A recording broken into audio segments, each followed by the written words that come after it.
मैं कम sir. Yes please come, आइए बैठिए। नमस्ते सर। नमस्ते। बैठिए बैठिए बैठिए। आप हैं प्रिंस कुमार। यस प्रिंस, अपने बारे में बताइए, थोड़ा सा हम जानना चाह रहे हैं। सर, मेरा नाम प्रिंस कुमार है। मैं बिहार के शिवहर जिले का रहने वाला हूँ। मैंने अपना इनिशियल एजुकेशन गाँव से कंप्लीट किया और उसके पश्चात भीमराव अम्बेडकर बिहार विश्वविद्यालय में पंडित दीनदयाल उपाध्याय कॉलेज से मैंने अपना ग्रेजुएशन 2018 में भूगोल विषय के साथ कंप्लीट किया था। ठीक है। पिछले वर्ष सर मेरा चयन इंडियन पुलिस सर्विस में हुआ था और अभी मैं सर एक्स्ट्राऑर्डिनरी लीव था। तो आप अभी आईपीएस की सर्विस में हैं? यस। क्या कार्डर मिल गया आपको? नहीं सर, अभी नहीं मिला। तो आईपीएस के लिए मन बना चुके हैं? आपके यहाँ होने का मतलब ही कि मन नहीं बनाया आपने? यस सर, अभी मैं आईएएस के लिए प्रयास करना चाहता हूँ। क्यों मनुष्य इतना लालची क्यों होता है? उसे जितना मिल जाए उसको लगता है उतना ही कम है, थोड़ा और मिल जाए, थोड़ा और मिल जाए। अब आप आईपीएस हो गए हैं, जो कि देश की बहुत ही शानदार सर्विस है। लाखों लोग तड़पते हैं आईपीएस बनने के लिए, लेकिन आपको मिल गया तो आप उससे खुश नहीं है। सर ऐसा नहीं है कि मैं खुश नहीं हूँ, लेकिन सर जब से मैंने तैयारी आरंभ किया था मेरा झुकाव प्रशासनिक सेवा की ओर अधिक था, क्योंकि सर मुझे लगता है कि प्रशासनिक सेवा में जो डाइवर्सिटी है वो बहुत अधिक है, तो हमें काम करने का ज़्यादा अपॉर्चुनिटी मिलता है। इसके अलावा डेवलपमेंट जो प्रोजेक्ट होते हैं उसके माध्यम से ग्रास रूट चेंजेस करने के जो ऑप्शन हैं वो प्रशासनिक सेवा में ज़्यादा है। इसलिए चूंकि सर मेरे पास अटेम्प्ट है तो मैं भी एक प्रयास और करना चाहता था। कौन ऐसे आईएएस ऑफिसर हैं जो आपके रोल मॉडल हैं, जिनको देख के आपको लगता है कि मैं भी कुछ ऐसा काम करूं? सर अभी बिहार में एक आईएएस ऑफिसर है कुंदन कुमार, तो उनके जो अप्रोच है काम को लेकर सर वो मुझे बहुत पसंद है। जैसे सर उनका एक चनपटिया मॉडल हाल ही में बहुत फेमस हुआ था, जिसमें उन्होंने कोविड के दौरान जो लोग बिहार रिटर्न हो रहे थे तो उसकी स्किल मैपिंग की और फिर उनको एम्प्लॉयमेंट वहाँ पर प्रोवाइड करने के लिए उन्हीं को एंटरप्रेन्योर बना दिया। तो जो लोग पहले एज ए लेबर काम कर रहे थे वो अभी खुद स्टार्टअप चला रहे हैं। कितने सफल हुए स्टार्टअप? सर ये मॉडल बिहार में काफ़ी सफल हुआ है और वो जो कई मतलब एग्जैक्टली सर टर्नओवर मुझे नहीं पता है, लेकिन सर अभी 400 से ज़्यादा लोग काम कर रहे हैं वहाँ पे। और इसका प्रभाव ये हुआ है कि जो बिहार के बाकी डिस्ट्रिक्ट है उसमें भी गवर्नमेंट अब इसको प्रमोट कर रही है और इससे इंस्पायर होकर सर बिहार सरकार ने बिहार में टेक्सटाइल पॉलिसी और लेदर पॉलिसी लेके आई ताकि बिहार में टेक्सटाइल इंडस्ट्री और इसको प्रमोट किया जा सके। प्रिंस, ये बताइए कि आपका जो नाम है प्रिंस, वो एक तरह से राजतंत्र की याद दिलाता है, मोनार्की की याद दिलाता है। दुनिया में भी कितने ऐसे देश हैं जहां अभी भी मोनार्की चल रही है? सर वर्तमान में संवैधानिक राजतंत्र काफ़ी सारे देशों में दिखाई देता है, जैसे सर ब्रिटेन है, डेनमार्क है, इसके अलावा वहाँ पे फिनलैंड, स्वीडन, जापान, मलेशिया, ऐसे देशों में। और कहीं ऐसा भी है जहाँ संवैधानिक राजतंत्र ना हो, दरअसल राजतंत्र हो, डिफेक्टो हो? सर मिडिल ईस्ट के कंट्रीज में हो सकते हैं सर, मुझे सकते हैं क्योंकि सर वो उनकी जो शासन प्रणाली है उसको लोकतांत्रिक दिखाने का प्रयास करते हैं, बट जो एग्जैक्टली है नहीं। लेकिन उसमें भी प्रधानमंत्री, राष्ट्रपति जैसे उन्होंने पोस्ट को क्रिएट कर रखा है, लेकिन और मतलब जिस तरीके से संचालित हो रहा है वो राजतंत्रात्मक तरीके। सऊदी अरब और इन सब देशों में क्या स्थिति है अभी? सर सऊदी अरब में भी राजतंत्रात्मक शासन है और यूएई के अंतर्गत ऐसा है कि राष्ट्रपति और ऐसा पोस्ट क्रिएट किए गए हैं, लेकिन वो भाइयों में आपस में डिवाइडेड हैं। तो इस तरीके से संवैधानिक राजतंत्र क्या होता है? उसमें संवैधानिक होने का क्या मतलब है? सर संवैधानिक राजतंत्र यह है कि जो राज्य का प्रमुख है, संवैधानिक प्रमुख, वो फिक्स होता है। हालांकि जो शासन प्रणाली होती है वो चुनी गई सरकार के अंतर्गत होती है, जो प्रधानमंत्री के माध्यम से संचालित होती है। इसको संवैधानिक कहने का मतलब क्या हुआ? जैसे ब्रिटेन को हम बोलते हैं कि वहाँ कॉन्स्टिट्यूशन मोनार्की है, और 1688 से हम कहते हैं कि जो ग्लोरियस रिवॉल्यूशन हुआ उस दिन से ब्रिटिश मोनार्की कॉन्स्टिट्यूशन मोनार्की बन गई। लेकिन वहाँ तो कॉन्स्टिट्यूशन है ही नहीं लिखित। बिना लिखित संविधान के ब्रिटेन संवैधानिक राजतंत्र कैसे बना? सर एग्जैक्टली मुझे नहीं पता, बट मुझे लगता है कि चूंकि जो शासन है वो वहाँ पर औपचारिक रूप से लिखित संविधान नहीं है, लेकिन जो अनौपचारिक रूप से जो नियम बने हैं या परंपराएं बनी उसके अनुसार से संचालित होते रही। और उसमें चूंकि जो राजा की भूमिका है वो एकदम सीमित हो गई, जो केवल सीमित भूमिका हो गई, तो उसकी वजह से चूंकि जो सारी शक्तियां थी वो प्रधानमंत्री और मंत्रिमंडल के हाथों में चलेगी। तो इसकी वजह से हो सकता है सर उसे केवल अगर किसी देश में राजतंत्र समाप्त करके हम संसदीय व्यवस्था ले आते हैं या लोकतंत्र ले आते हैं, क्या लोकतंत्र की व्यवस्था लाते ही ये मान लेना चाहिए कि राजतंत्र खत्म हो गया? सर किसी भी जो समाज होता है उसके मूल्यों में बदलाव चूंकि धीरे धीरे होता है, तो सर राजनीतिक रूप से राजतंत्र समाप्त होकर लोकतंत्र आ जाता है, लेकिन कई बार हो सकता है कि वो व्यवहार में तो सिद्ध कीजिए कि भारत संवैधानिक तौर पर लोकतंत्र है, किंतु अभी भी भारत में राजतंत्र के बीज मौजूद हैं। सर अगर हम भारतीय राजनीतिक व्यवस्था में देखें तो जो राजनीतिक दल है उसमें परिवारवाद या वंशवाद जैसी स्थिति दिखाई देती है, जो अप्रत्यक्ष रूप से कहीं ना कहीं राजतंत्रात्मक शासन की चीज़ों को दिखाता है। इसके अलावा जो अन्य फील्ड है, चाहे वो फिल्म इंडस्ट्री हो, लॉ हो, इसके अलावा मेडिकल फील्ड, तो इसमें भी कहीं ना कहीं इस तरीके की स्थिति दिखती है जो वंशवाद से जुड़ी हुई दिखती है। तो सर वो कहीं ना कहीं अप्रत्यक्ष रूप से राजतंत्रात्मक उस शैली के प्रतीक दिखाई। वंशवाद के फायदे क्या क्या हैं? महात्मा गांधी ने स्पष्ट रूप से तो नहीं किंतु परोक्ष रूप से कुछ फायदों का जिक्र भी किया है। मतलब वंशवाद कहे कि नहीं किया, लेकिन अलग संदर्भों में किया है। क्या फायदे हो सकते हैं? सर वंशवाद का सबसे बड़ा फायदा यह हो सकता है कि जो स्किल्स का ट्रांसफर है वो आसानी से एक पीढ़ी से दूसरे पीढ़ी में हो सकता है, तो उसके माध्यम से हमें ज़्यादा योग्य लोग उस क्षेत्र में मिल सकते हैं। तो सर ये एक फायदा। जिस समय भारतीय संविधान बना उस समय जो प्रिंसली स्टेट्स थे उनको पटेल जी की बहुत अच्छी कोशिशों की वजह से उनको भारत में हमने जोड़ लिया। 3 रियासतों को लेकर दिक्कत है, हम सब जानते हैं। जब इन रियासतों को, रजवाड़ों को भारत में जोड़ा गया, इनको जोड़ने के लिए अलग अलग प्रोसेस बनाए गए। कुछ को कहा कि आप भाग ख राज्य बन जाइए, कुछ को कहा भाग ग बन जाइए, भाग घ बन जाइए। ओरिजिनल कॉन्स्टिट्यूशन में 4 प्रकार के राज्य थे, और वो रियासतों को एडजस्ट करने के लिए ही थे। जल्दी से बताइए कि चारों प्रकार के राज्यों में क्या क्या अंतर था, part A, part B, part C, part D, और ये हमारे संविधान के आप कह सकते हैं कि भाग 6, 7, 8, 9 इनमें जिक्र था इन सबका। सॉरी सर, मुझे एग्जैक्टली याद नहीं है। तो आप पूछिए। प्रिंस जी, यस, आप मुझे बता सकते हैं, भारत में अभी एक चर्चा चल रही है कि शादी की उम्र लड़कियों की 18 साल से बढ़ाकर 21 साल कर दी जानी चाहिए। यस। आप बताइए मुझे कि 18 साल में हम प्रधानमंत्री को चुन सकते हैं और 3 साल इंतजार करके हम पति को चुने। अच्छा लग रहा है आपको सुनने में? दिन रात दुआ मांगने पर औलाद तो नसीब हुई, मगर काबिल वारिस एक भी नहीं।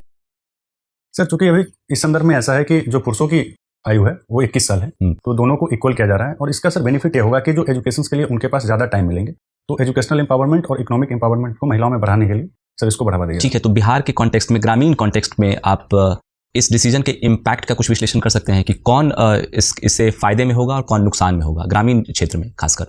सर अगर ग्रामीण क्षेत्र में देखें तो जो समाज के वंचित वर्ग है पार्टिकुलरली, जिनमें एजुकेशन और इस तरह की चीज़ों की कमी ज़्यादा है, तो वो इसको लेकर नेगेटिवली थोड़े इम्पैक्ट हो सकते हैं, क्योंकि अभी चूंकि उनमें समझ नहीं है और वहाँ पर एजुकेशन की पहुँच नहीं है, तो उनमें जो शादी की उम्र है वो कम होती है, तो उस पर नकारात्मक प्रभाव हो सकता है। लेकिन अगर हम इसको जब बढ़ा रहे हैं और उनमें अवेयरनेस को बढ़ावा देंगे, तो उसके माध्यम से सर इसको टैकल किया जा सकता है। अच्छा, कुछ वेस्टर्न कंट्रीज़ में जो इलेक्शन में पार्टिसिपेट करने की एज है वो 16 से 18 के बीच में है। भारत को क्या ऐसा प्रयोग अब करना चाहिए? अभी जो हमारा यूथ है इंडिया का, एक बड़ा सेगमेंट है यूथ का, तो उनका पॉलिटिकल एम्पावरमेंट भी हो जाएगा, पॉलिटिकल प्रोसेसेस को कम एज में सीख भी जाएंगे, और एक बड़े समुदाय के द्वारा भारत के प्रतिनिधि और भारत की जो संरचना है उसके हिसाब से प्रधानमंत्री का चुनाव हो पाएगा, अगर 16 साल एज कर दी जाए तो, 18 से घटा के 16। सर ये बेहतर हो सकता है, लेकिन इससे पहले सर हमें इस बात की समीक्षा करनी होगी कि क्या 16 साल में व्यक्ति इतना परिपक्व है कि वो राजनीतिक जो व्यवस्था है उसके संचालन के लिए लोगों का चुनाव कर सकते हैं। तो सर इसको लेकर सर हमें पहले समीक्षा करने की जरूरत है कि तो राजनीतिक परिपक्वता को मेजर करने के लिए कोई पैरामीटर है क्या? 18 साल में तो कुछ ऐसा तो मैकेनिज्म है नहीं कि कोई टेस्ट या सर्टिफिकेशन का सिस्टम नहीं है कि आप पॉलिटिकली मैच्योर हो गए हैं। कॉन्शियसनेस तो अलग चीज़ होती है, उसके लिए जरूरी नहीं है कि एक पार्टिकुलर एज ही आप अटेंड करें। सर मैं सहमत हूँ कि मतलब इसे किया जा सकता है, लेकिन उससे पहले सर हमें कहीं ना कहीं इसकी समीक्षा करने की जरूरत है। इस पर ज़्यादा विचार विमर्श को बढ़ावा दिया जाना चाहिए, विशेष रूप से जो विभिन्न राजनीतिक दल उनके स्तर पर सर्वसम्मति से इस निर्णय को लिया जाना चाहिए, और इसको लेकर एक जो पॉलिटिकल डिस्कोर्स है उसको पहले प्रमोट किया जाए, और उसमें जिस तरह की राय बने उसी अनुसार सर हमें। ठीक है, आपने अपनी हॉबी में मेंशन किया है वॉचिंग शॉर्ट फिल्म्स, आपकी हॉबी है। आप मुझे बता सकते हैं शॉर्ट फिल्म और फीचर फिल्म में क्या अंतर होता है? सर शॉर्ट फिल्म होती है जिसकी अवधि 40 मिनट से कम की होती है, जबकि फीचर फिल्म की अवधि उससे बड़ी होती है। दूसरा अंतर ये होता है कि जो शॉर्ट फिल्म्स है वो किसी पार्टिकुलर इमोशंस पे सेंट्रिक होते हैं, उसमें एक ही कहानी को सेंटर करके बनाया जाता है, जबकि फीचर फिल्म में एक साथ कई सारी स्टोरी साथ साथ चल रही होती है, तो उसमें जो इमोशंस की जो है डाइवर्सिटी ज़्यादा दिखाई देती है। मुझे ये बताइए कि जो सेंट्रल फिल्म सर्टिफिकेशन बोर्ड है उसके परव्यू में क्या शॉर्ट फिल्म को भी लिया जाता है? जब हम क्लासीफाई करते हैं कि किस किस वर्ग के लोगों के लिए देखने योग्य है, उसका एक पैरामीटर है, जैसे यू है, UA है, A है। सॉरी सर एग्जैक्टली मुझे तो आप मुझे बता दीजिए कि UA अगर किसी फीचर फिल्म का सर्टिफिकेशन है, इसके क्या मायने हैं? आम पब्लिक को क्या समझना चाहिए? UA का मतलब क्या है? UA मतलब यूनिवर्सल एग्जैक्टली सर। कोई बात नहीं, आप मुझे बताइए फिल्म सर्टिफिकेशन अपीलेट बोर्ड का क्या मैंडेट है, क्या काम है? सर इसका काम है कि जो फिल्म सेंसर बोर्ड के द्वारा जो CBFC है उसके द्वारा अगर उस पर कोई आपत्ति आती है तो उससे जुड़े हुए अपील्स को देखती है, उससे जुड़े हुए अपील को देखती है कि उनके ठीक है। चलिए मुझे ये बताइए कि आपने MSP के बारे में सुना होगा। यस। जो CACP है, यस। CACP किन फैक्टर्स को ध्यान में रखकर MSP डिसाइड करती है, और 3 क्राइटेरिया का मुझे थोड़ा सा उल्लेख कर दीजिए, A2, A2+FL और C2। सर CACP के द्वारा कई सारे कारक को ध्यान में रखा जाता है, जिसके अंतर्गत सबसे पहले उत्पादन की लागत क्या है, अब बाजार मूल्य क्या चल रहा है, इसका ट्रेड पर क्या इंपैक्ट होगा, इंटरनेशनल मार्केट्स की प्राइस क्या है, तो इन सभी फैक्टर्स को ध्यान में रख के इसका निर्धारण किया जाता है। सर A2 वो होता है जिसमें जो इनपुट कॉस्ट होते हैं उसको शामिल किया जाता है, जो जैसे इरिगेशन, फर्टिलाइजर, सीड की जो कॉस्ट है वो। A2+FL होता है कि इनपुट कॉस्ट प्लस जो फैमिली लेबर है, ठीक तो है, उसके जो कॉस्ट है उसको इंक्लूड करते हैं। और C2 में एक कॉम्प्रिहेंसिव कॉस्ट होता है जिसमें फैमिली लेबर, इनपुट कॉस्ट के साथ साथ कैपिटल पर जो इंटरेस्ट बनता है वो, और लैंड की कॉस्ट, लैंड की जो रेंट होगी उसको भी शामिल कर लिया जाता है। ठीक है। मुझे बताइए कि आजकल ये हमेशा चर्चा में है कि रुपया डॉलर के मुकाबले कमजोर हो रहा है, क्या मायने है इसके? सर रुपया डॉलर के मुकाबले कमजोर हो रहा है, उसका मतलब यह है कि जो डॉलर के सापेक्ष रुपये की जो कीमत है वो कम हुई है, जिसके संदर्भ में जो सबसे बड़ा कारण ये रहा है कि वैल्यूएशन लॉस हुए हैं, जिसकी वजह से 65 से 60% तक की जो कमी आई है। इसका कारण ये था कि जो हमने जो फॉरेक्स में इन्वेस्ट कर रखा है वो कई सारे फॉरेन जो करेंसी है उसके सापेक्ष होती है, जैसे यूरो और बाकी जो करेंसी है, चूंकि डॉलर की कीमत बढ़ी है तो उसकी वजह से जो बाकी करेंसीज में जो हमारे एसेट्स थे उसकी कीमत कम हुई है, तो इससे वैल्यूएशन लॉस हुआ। ठीक। दूसरा एफपीआई के आउटफ्लो की वजह से। ठीक है, मैं समझ पा रहा हूँ। मेरा अंतिम प्रश्न है आपसे, अच्छा ये बताइए कि जैसे रुपया जैसे कमज़ोर हो रहा है तो उसका एक अच्छा प्रभाव ये है कि हमारा जो एक्सपोर्ट है वो बढ़ जाएगा। यस। लेकिन एक दुष्परिणाम इसका ये होता है कि हमारे यहाँ इंडिया में फूड इन्फ्लेशन बढ़ जाता है। क्या कारण है, क्या लिंकेजेस हैं भारत के, मतलब कुछ स्ट्रक्चरल जस्टिफिकेशन आप दीजिए जिसके माध्यम से हम इस्टेब्लिश कर पाए कि अगर रुपया कमज़ोर हो रहा है तो उसका इमीडिएट परिणाम होगा कि इंडिया में फूड इन्फ्लेशन बढ़ जाएगा। सर इसकी वजह यह है कि हम अपनी 80% जो एनर्जी है उसको इंपोर्ट करते हैं, तो इसकी वजह से जो एनर्जी कॉस्ट बढ़ती है और पूरी ट्रांसपोर्टेशन कॉस्ट बढ़ जाती है, और ट्रांसपोर्टेशन कॉस्ट के बढ़ने की वजह से जो इन्फ्लेशन है उसको बढ़ावा मिलता है। इसके अलावा बहुत सारे ऐसे गुड्स होते हैं जो हम इंपोर्ट करते हैं, तो उसमें भी जो है इंपोर्टेड इन्फ्लेशन को बढ़ावा मिलता है। ठीक है, thank you sir. Prince, yes ma'am. ये बताइए कि दलहन पल्सेस जो हैं ये क्यों इम्पोर्टेंट है इंडिया के लिए, और नेशनल पल्सेस डे किस दिन सेलिब्रेट होता है या world pulses day? Sorry ma'am, exactly day मुझे नहीं पता है। जहाँ तक पल्स का इंपॉर्टेंस का है तो अभी जो इंडिया है वो पल्स का इंपोर्ट करता है और हम सेल्फ सफिशिएंट नहीं है, तो ऐसे में इसके इंपोर्ट को कम करते हुए जो सीएडी है, करंट अकाउंट डेफिसिट है, उसको कम करने के लिए इसका प्रोडक्शन बढ़ावा दिया जा सकता है। दूसरा, इसके कंजप्शन के माध्यम से जो हम न्यूट्रिशंस लेवल है उसको प्रमोट कर सकते हैं। वही तीसरा, जो हमारी जो एग्रीकल्चर सिस्टम है उसके डाइवर्सिफिकेशन को बढ़ावा दिया जा सकता है, क्योंकि मोनोकल्चर की वजह से जो फर्टिलिटी है वो कम हो रहा है। तो अगर हम दलहन की कृषि को बढ़ावा देते हैं तो लेग्यूम की वजह से जो नाइट्रोजन फिक्सेशन होता है वो बढ़ता है, तो वहाँ की फर्टिलिटी को भी प्रमोट करता है। Need it in minutes? Just Blinkit. Download the Blinkit app now. Hotels पे flat 25% off on Make My Trip. आगे खुल जाएंगी।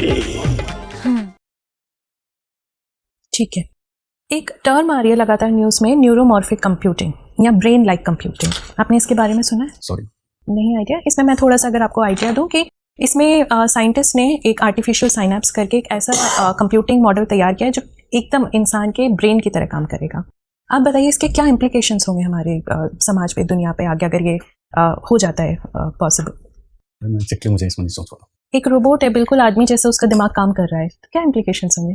तो मैम इसके कई सारे परिणाम हो सकते हैं। अगर इकोनॉमिक सेक्टर्स में अगर हम देखें तो जो एम्प्लॉयमेंट है उसको लेकर क्राइसिस उत्पन्न हो सकता है, क्योंकि वो ज़्यादा बेहतर तरीके से अगर काम करते हैं तो जो स्पेशली अनस्किल्ड लोग हैं उनके एम्प्लॉयमेंट को लेकर एक खतरा उत्पन्न होगा।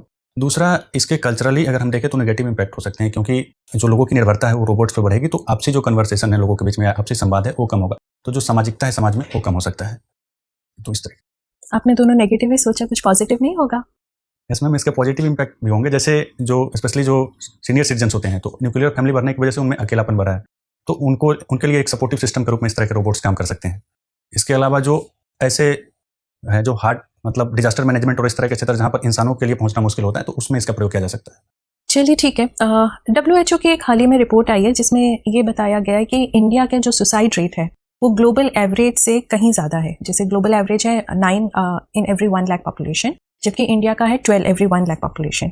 क्या कारण है? हमारा जो समाज है हम हमेशा इस बात पे प्राइड लेते रहे हैं कि हम ना बहुत ऐसा समाज है जो इकट्ठा रहता है, जॉइंट फैमिली सिस्टम है, रिलीजन की तरफ काफ़ी झुका हुआ है, तो इस वजह से हमारे मेंटल प्रॉब्लम्स इतनी नहीं होंगी।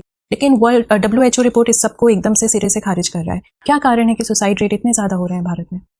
मैम जो सुसाइड है वो अलग अलग सेक्टर्स में अलग अलग वजह से हो रही है। जैसे अगर हम फार्मिंग के सेक्टर में देखा तो 2017 से 21 के बीच में लगभग 53,000 सुसाइड हुए, जिसका वजह एग्रीकल्चर डिस्ट्रेस है और वहाँ पर वो कहीं ना कहीं एग्रीकल्चर डेप्थ में फंस रहे हैं। ठीक है, एक एग्रीकल्चर हो गया। दूसरा कारण है कि जो कॉम्पिटिशन्स की भावना है उसकी वजह से यूथ में सुसाइड्स देखने को मिला, स्पेशली जो स्टूडेंट्स हैं, तो अच्छे स्कोर है, इस तरह के जो कॉम्पिटिशन है तो उसने भी नेगेटिवली कहीं ना कहीं सुसाइड्स को प्रमोट किया है। इसके साथ साथ एक वजह ये हो सकती है कि जो इकोनॉमिक डिस्ट्रेस की समस्या हो सकती है, कि जो अनएम्प्लॉयमेंट और इस तरह के जो कारण होते आपने हैं। तीनों जो कारण बताए वो ऑलमोस्ट इकोनॉमी डिस्ट्रेस है। कुछ और कारण हो सकता है सामाजिक? इसकी एक कारण ये हो सकता है कि जो न्यूक्लियर फैमिलीज बढ़े हैं तो लोगों में कहीं ना कहीं जो वो अकेलापन है वो बढ़ा है, तो उसकी वजह से अवसाद जैसी समस्याएं उत्पन्न हो सकती है। कहीं ना कहीं ये कारण भी हो सकता है कि हम मेंटल जो प्रॉब्लम्स हैं या मेंटल डिसीजेस हैं उनको हम उतने संजीदगी से नहीं देखते हैं जितने की ज़रूरत है। हमारे यहाँ वो टैबूड है, तो हो सकता है इंसान अपने आप में खोखला होता जाता है। यस मैम, ये एक बड़ा कारण है, क्योंकि भारत में अभी भी मेंटल जो प्रॉब्लम्स हैं उसको लोग कंसिडर्स नहीं करते हैं, और अगर कोई व्यक्ति इस बारे में बात भी करना चाहते हैं तो लोग उसे ही है दृष्टि से देखते हैं। तो ये एक बड़ा कारण है जिसकी वजह से लोग जब डिप्रेशन में होते हैं तब भी वो इस पर बात नहीं करना चाहते। ठीक है, धन्यवाद प्रिंस। मैथिली लिटरेचर आपका ऑप्शनल है। आपके अनुसार किसी भाषा को कब समृद्ध माना जाता है? मैम इसके कई सारे मानक हो सकते हैं, जैसे कि उसके अंतर्गत साहित्य की रचना कितनी हुई है इसके आधार पर किया जा सकता है, वर्तमान संदर्भों में उसके विकास की क्या स्थिति है इसके आधार पर किया जा सकता है, उसका प्रयोग कितने लोगों के द्वारा किया जा रहा है, उसमें कितनी सारी बोलियों का विकास हुआ है, तो इन तमाम पैरामीटर्स पर उसको समृद्ध माना। तो आप इन सारे पैरामीटर्स में मैथिली को कहाँ पाते हैं? मैम, इन पैरामीटर पर मैथिली एक समृद्ध भाषा है, क्योंकि अगर उसमें साहित्यिक इतिहास की बात करें तो लगभग 13वीं सदी से एक साहित्य की विकसित परंपरा दिखाई देती है। वर्तमान समय में भी उसके अंतर्गत साहित्य, काफ़ी सारे साहित्यों की रचना हो रही है। लगभग 6 करोड़ से ज़्यादा जो लोग हैं वो मैथिली बोलते हैं, जिनका जो झारखंड, बिहार के साथ साथ नेपाल के क्षेत्रों में फैले हुए हैं। इसके मैथिली भाषा के अंतर्गत अगर देखें तो वर्तमान समय में 8 अलग अलग प्रकार की बोलियों का विकास हुआ है। मुझे लगता है कि एक समृद्ध भाषा। अच्छा, और भाषा का मानकीकरण क्या होता है? भाषा के मानकीकरण के अंतर्गत मैम उसकी जो वर्तनी है, उसके व्याकरण है, उसका प्रयोग, तो इसका निर्धारण किया जाता है। अच्छा, तो ये आपको लगता है कि आवश्यक है किसी भी भाषा का मानकीकरण? यस मैम, अगर भाषा का मानकीकरण किया जाए तो उसके प्रयोग को लेकर एक यूनिफॉर्मिटी बन जाती है, तो उसके माध्यम से जो लेखन कार्य है और वो सारी चीज़ें आसान हो जाती है, उसका अध्ययन आसान हो जाता है। तो अच्छा, कुछ हानियां भी देखते हैं आप ऐसा करने से? यदि मानकीकरण कर दिया जाए किसी भाषा का तो कुछ हानियां देखते हैं आप इसमें? मैम, मानकीकरण से ये हो सकता है कि जो नए शब्द हैं या इस तरह की जो चीज़ें आती हैं तो उसका समावेशन शायद सीमित हो सकता है। जो भाषाविद है वो उसका विरोध करते हैं कई बार, जो नए प्रकार के शब्द जो उसमें शामिल होते हैं। हाँ। तो ये हो सकता है। अच्छा, मैथिली के प्रचार प्रसार के लिए काम करने वाले कुछ राष्ट्रीय और अंतर्राष्ट्रीय संगठनों के नाम बता सकते हैं आप? मिथिलाक्षर समिति, बिहार रिसर्च सोसाइटी। इतना ही है। अच्छा, ठीक है। प्रिंस जी, आप बिहार से आते हैं। बिहार में शराबबंदी लागू है। कितना समय हो गया शराबबंदी लागू हुए? 6 साल। 6 साल हो गए। Yes. भारत में और कौन कौन से राज्य हैं जहां पर शराबबंदी है? मैम, गुजरात में है। इसके अलावा नॉर्थ ईस्ट के कुछ स्टेट हैं मुझे। अच्छा, क्या वैचारिक आग्रह हो सकता है शराबबंदी के पीछे? मैम, शराबबंदी के पीछे जो कारण है वो ये रहा है कि इसके माध्यम से जो डोमेस्टिक वायलेंस और इस तरह की जो घटनाएं हैं उसको कम किया जाए, और जो लोगों का व्यय है उसको इस तरीके के जो वस्तु है उस पर खर्च करने के बजाय जो पोषक तत्वों या फिर घरेलू शिक्षा आदि को बढ़ावा देने के लिए सही जगह पर उपयोग किया जाए। अच्छा, आपको लगता है कि ये तार्किक है? ऐसा होता है जिन राज्यों में शराबबंदी है वहां पे इन सारी समस्याओं का समाधान हो गया, ऐसा लगता है? मैम, बिहार में जब शराबबंदी की गई थी तो उसके बाद जो इनिशियल रिजल्ट्स आए थे वो काफ़ी पॉजिटिव थे, जिसके अंतर्गत डोमेस्टिक वायलेंस में कमी, रोड एक्सीडेंट्स में कमी, ये सारी चीज़ों को लेकर चाणक्य लॉ जो स्टडी थी उनकी रिसर्च आई थी जिसमें ये सारी चीज़ें पॉजिटिव देखी गई थी। लेकिन जैसे जैसे समय बीता तो इन्फोर्समेंट के लेवल पर नए चैलेंजेस उत्पन्न हो गए, और उसकी वजह से वर्तमान समय में अगर देखें तो जो नेपाल बॉर्डर्स की वजह से ओपन सप्लाई होने की वजह से या फिर हुज ट्रेजडी, इस तरह की घटनाएं आ रही है। तो मैम, ये जो पॉलिसी है वो अपने आप में बहुत अच्छी है, लेकिन इन्फोर्समेंट के लेवल पर जो है चैलेंजेस है जिसकी वजह से समस्याएं उत्पन्न। अच्छा, मेरा आपसे आखिरी सवाल है कि क्योंकि राज्य के पास है ये अधिकार, तो अलग अलग राज्यों में इसे लेकर अलग अलग नीतियों का होना ये कितना सही है? मैम, ये चूंकि राज्यों की स्वायत्तता का विषय है तो वो उनका अपना अधिकार है, क्योंकि इसका एक बड़ा प्रभाव उनके राजस्व पर भी पड़ता है, तो उस संदर्भ में निर्णय लेने को स्वतंत्र है। लेकिन चूंकि अलग अलग राज्यों की नीतियां अलग होती है तो इसका प्रभाव दूसरे राज्यों पर पड़ता है, क्योंकि जो पास के बॉर्डरिंग स्टेट होते हैं वहां से इस तरह की चीजें सप्लाई होती है, तो वो दूसरे जगह जहां पर प्रतिबंध है उनकी स्थिति को नकारात्मक रूप से प्रभावित करता है। अच्छा, ठीक है, धन्यवाद प्रिंस सर। चलिए, अभी प्रिंस जी आप बात कर रहे थे राज्यों की स्वायत्तता के बारे में। ये बताइए, संघीय जो भारतीय ढांचा है इसमें वर्तमान में क्या चुनौतियां आप देख रहे हैं? सर, संघीय व्यवस्था जो है उसमें कई स्तर पर चुनौती दिखाई दे रही है। जैसे आर्थिक स्तर पर देखें तो हाल ही में जो राज्यों की जो निर्भरता है वित्त के मामले में वो केंद्र पर बहुत अधिक है, और शेष और सरसाद आदि के प्रयोग बढ़ा हुआ है, तो उसकी वजह से निर्भरता और बढ़ गई है। दूसरी समस्या अगर हम देखें राजनीतिक स्तर पर देखें तो राज्यपाल के पदों को लेकर जो केंद्र और राज्यों के मध्य में काफ़ी विवाद की स्थिति देखने को मिली है। इसके अलावा कई सारे जो विषय हैं, समवर्ती सूची आई तो उसके प्रयोग के संदर्भ में भी विवाद देखने को मिला। जैसे कृषि बिल जो आई थी तो उस संदर्भ में भी कुछ राज्यों के द्वारा उसका विरोध किया गया। अच्छा, तो मतलब को मिला के इस समय जो संघीय ढांचा है इसमें राज्य और संघ के बीच तनाव की स्थितियां वो गहरी दिखाई दे रही हैं। इस तरीके की स्थिति जो है चूंकि केंद्र और राज्य संबंधों में देखें तो हमेशा कहीं ना कहीं बनी रहती है, क्योंकि जो दोनों संस्थाएं हैं वो अपने अपने संदर्भ में उसका प्रयोग करना चाहती है, तो कई बार जो राजनीतिक कारण होते हैं इस तरीके उसकी वजह से इस तरह के जो डिस्कोर्स है उसको बढ़ावा मिलता है। चलिए, देखिए, सामान्य तौर से जब विश्व की बात करते हैं तो हम ये देखते हैं कि जो संघीय ढांचा होता है उसमें राज्यों को शक्तियां ज़्यादा मिली हुई होती हैं। और भारतीय संविधान सभा में जब ऑब्जेक्टिव रेजोल्यूशन लाया गया था तो उस समय नेहरू जी का भी विचार यही था कि स्वायत्तता ज़्यादा दी जानी चाहिए राज्यों को, जबकि हमने अंततः एक सशक्त संघ को अपना लिया। आपको क्या लगता है ये जो सशक्त संघ हमने अपनाया इसके पीछे कारण क्या है? सर, भारत में सशक्त संघ को इसलिए अपनाया गया क्योंकि भारत में जो 500 से ज़्यादा देशी रियासत मौजूद थे, वैसे में देश में एकता और अखंडता को बनाए रखने के लिए अनिवार्य था कि केंद्र के पास ज़्यादा शक्ति हो, और इसी वजह से सर जो भारतीय संविधान के अंतर्गत जो संघीय व्यवस्था अपनाया गया वो यूएसए से भिन्न कनाडा की परंपरा पर आधारित अपनाया गया, और इसके अंतर्गत केंद्र को अधिक शक्तियां दी गई, जिसके अंतर्गत वो किसी भी राज्य के स्थिति में परिवर्तन कर सकते हैं या उसकी स्थिति को चेंज कर सकते हैं। तो अभी क्या लगता है 70 साल बाद हमें अब राज्यों को ज़्यादा स्वायत्तता नहीं देनी चाहिए? सर, राज्यों को स्वायत्तता अलग अलग क्षेत्रों में दिया जा सकता है, जैसे राज्यपाल के जो पद हैं उसके संदर्भ में सुधार किया जा सकता है। इसके अलावा कुछ जो हमारी 7वीं अनुसूची के विषय हैं उसको समीक्षा किए जाने की जरूरत है, जिसके अंतर्गत कुछ विषयों को राज्यों को ट्रांसफर किया जा सकता है। लेकिन फिर भी जो अधिकतर शक्ति है, जो महत्वपूर्ण, जो सुरक्षा और एकता से जुड़ी हुई शक्ति है, वो केंद्र के पास बने रहना चाहिए, क्योंकि सर अलग अलग जो विशेष करके नॉर्थ ईस्ट जैसे क्षेत्रों में अलगाववाद की समस्याएं दिखाई देती है, तो ऐसे में केंद्र के पास सशक्त होना बहुत अनिवार्य हो जाता है। यानी मतलब वर्तमान स्थिति ठीक है, जो संवैधानिक प्रावधान हैं वो ठीक हैं, या उसमें संशोधन की आवश्यकता है? सर मुझे लगता है कि जैसे 7वीं अनुसूची के कुछ विषय हैं उसमें संशोधन किए जा सकते हैं। इसके साथ साथ जो चलिए, कोई राज्यपाल सुझाव बता दीजिए संशोधन के लिए, 7वीं अनुसूची में क्या संशोधन किया जाए? सॉरी सर, मुझे एग्जैक्टली सब्जेक्ट्स नहीं याद आ रहे हैं। चलिए, अच्छा ये बताइए कि अभी रूस यूक्रेन वॉर चल रही है, ठीक है। अब इस युद्ध के 3 ही परिणाम संभव हैं, एक कि यूक्रेन जीत जाए, दूसरा रूस जीत जाए, या तीसरा कोई समझौता होकर युद्ध समाप्त हो जाए। तीनों परिणाम मान लेते हैं कि तीनों में से कोई भी परिणाम आ सकता है, तो क्या वैश्विक प्रभाव आपको दिखाई देता है? हर एक परिणाम का वैश्विक प्रभाव क्या आएगा? अगर सर देखिए, अगर ये रूस इस युद्ध को जीत जाता है तो उसका परिणाम ये होगा कि जो अगर वर्तमान समय में जो वेस्टर्न ब्लॉक्स हैं उनकी स्थिति को कमजोर करेगा, और इससे जो रशिया चाइना एक्सेस है उसकी जो जियोपॉलिटिक्स में इंपॉर्टेंस है वो बढ़ जाएगा। अगर ये इसमें यूक्रेन की जीत हो जाती है तो ये कहीं ना कहीं जो वेस्टर्न ब्लॉक्स हैं उनके लिए एक जियोपॉलिटिकल एडवांटेज को प्रमोट करेगा, और इससे रशिया के साथ साथ जो चाइना के भी जो साम्राज्यवादी नीति है उस पर कंट्रोल लगेगा। तीसरा सर, जो बेहतर स्थिति ये हो कि इसमें किसी प्रकार के एक समझौता के माध्यम से इसको बढ़ावा दिया जाए, तो इससे जो वर्तमान समय में जो कई सारी समस्याएं उत्पन्न हुई है, स्पेशली जो हम देखें ग्लोबल सप्लाई चेन्स को लेकर जो समस्याएं उत्पन्न हुई है उसका परिणाम विशेष रूप से जो ग्लोबल साउथ के देशों पर नकारात्मक हो रहा है, तो वो कम होगा और इससे एक बैलेंस की स्थिति उत्पन्न होगी। Thank you sir. प्रिंस, आपने डॉक्टर अंबेडकर विश्वविद्यालय में दीनदयाल उपाध्याय कॉलेज से पढ़ाई की है ना? यस। ये दोनों चिंतक प्रायः विरोधी धाराओं के चिंतक हैं। यस। डॉक्टर अंबेडकर का रुझान सामाजिक समानता की तरफ है और उपाध्याय जी का रुझान सांस्कृतिक राष्ट्रवाद की तरफ है। क्या कोई ऐसे कॉमन पॉइंट्स हैं जहां पर ये दोनों विचारक सहमत हों? Yes sir. सर जैसे दीनदयाल उपाध्याय जी ने अंत्योदय की बात की थी, जिसका विचार ये था कि हमारे जो नीति हैं वो समाज के जो सबसे अंतिम तबके में खड़े लोग हैं उनके संदर्भ में होने चाहिए।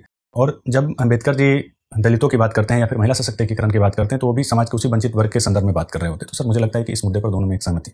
एकात्म मानववाद का मूल अर्थ क्या है? जब दीनदयाल उपाध्याय जी ने इसका जिक्र किया, क्या अर्थ लिया इससे? सर जो एकात्म मानववाद की अवधारणा है वो जो तत्कालीन समय में जो समाजवाद और पूंजीवाद जैसी विचारधारा थी उसको खंडन करते हुए आई थी। इसके अंतर्गत उन्होंने ये कहा था कि जो ये दोनों विचारधाराएं हैं वो व्यक्ति के केवल भौतिक आवश्यकताओं की बात करती है, जबकि चूंकि व्यक्ति एक केवल शरीर नहीं बल्कि एक मन भी है, तो ऐसे में उसकी आत्मिक आवश्यकताएं भी होती है। तो सर हमें दोनों को एकीकृत रूप से देखने की आवश्यकता है। जब संस्कृत से मैथिली बन रही थी, तो मैथिली बनने के प्रोसेस में जो बीच की एक अवस्था थी अपभ्रंश, एक अपभ्रंश थी मागधी अपभ्रंश। उस अपभ्रंश से मैथिली भी बनी, मगही बनी, भोजपुरी बनी, ओडिया बनी, बांग्ला बनी, असमिया बनी। वो कौन सा पॉइंट है जहां से बांग्ला, असमिया, ओडिया और मैथिली में डिफरेंसेस आने शुरू हुए? क्योंकि एक समय तक ये सारी भाषाएं एक ही परंपरा की हैं। कौन से पॉइंट से अंतर आ रहे हैं और वैसे कौन से 2-3 प्रमुख अंतर हैं जो आप बता सकते हैं कि इन भाषाओं में दिखते हैं? जो सर मैथिली और बाकी भाषाओं में अगर अंतर के स्तर पर देखते हैं तो सर जैसे जो भविष्य काल के संदर्भ में मैथिली में ब का प्रयोग, त का भी प्रयोग होता है अन्य के साथ, जबकि अन्य भाषाओं में नहीं होता। इसी तरीके से सर जो मैथिली भाषा है उसमें शतार्थक क्रियापद, वर्तमान शतार्थक क्रियापद में थ के लिए प्रयोग करते हैं, जैसे थिक का प्रयोग करते हैं, जो बाकी भाषाओं में नहीं दिखाई देती है। इसके अलावा सर जो लिंग भेद है उसके संदर्भ में, जैसे सर मैथिली के में जो है मुख्य क्रिया में कोई लिंग भेद नहीं होता है, जैसे वो जाए तो दोनों के लिए समान होता है। तो इस तरीके के सर अंतर दिखाई देता है। मुख्य क्रिया में तो हिंदी में भी लिंग भेद नहीं है, संस्कृत में भी लिंग भेद नहीं है। सर जैसे वह जाता है, जाती है, तो अलग अलग। अच्छा, जाता और जाति में, ठीक बात है। संस्कृत में नहीं है, हिंदी में है, ठीक है। ये बताएं कि क्या जिस तरह से मैथिली को हमने 8वीं अनुसूची में शामिल कर लिया है, क्या भोजपुरी को भी कर लेना चाहिए? सर किसी भी भाषा को 8वीं अनुसूची में शामिल करने के लिए हमें कुछ चीज़ों का ध्यान रखना चाहिए, जिसके अंतर्गत उसकी साहित्यिक समृद्धि, भाषा विज्ञान का विकास, लिपि आदि इन सब चीज़ों का ध्यान रखा जाना चाहिए। वो सब तो कहने की बात है, सीधे बताइए हाँ या ना। सर मुझे लगता है कि इन चीज़ों की समीक्षा के आधार पर अगर वो सही पाया जाता है तो सर सब छोड़िए ना, आपने समीक्षा कर ली है, अपने मन से बताइए। सर मेरी राय है कि सर उसको शामिल किया जाना चाहिए। अगर मेरी ठीक है प्रिंस, आपसे बात करके बड़ा अच्छा लगा। अब आप जा सकते हैं।